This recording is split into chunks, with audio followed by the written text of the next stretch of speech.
台语字真趣味，乡亲啊，今仔日来讲虾米，台语安尼写虾米，华语的什么，台语讲虾米，是一个疑问词。像讲，你叫虾米名？你住伫虾米所在？你食虾米头路？啊，你今仔日哪会遮罕行？虾米风甲你吹来？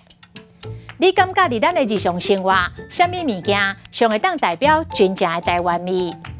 虾米嘛使单单讲一字啥？当时发生啥代志，话甲大细声？拜托你帮我探听一下，看对方是啥想法。虾米嘛使讲啥货？你咧讲啥货，我听拢无。你到底咧创啥货？甲一寡钱舞了了？啥？虾米？啥货？嘛当用来表示惊讶、赞叹、意想不到。啥？这3、4支的葱啊，竟然爱80块。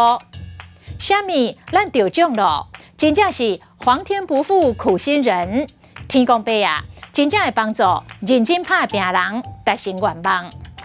啥货？你才甲伊熟悉3个月，就要嫁予伊，安尼够有妥当？今仔日的台语字，虾米实在真趣味。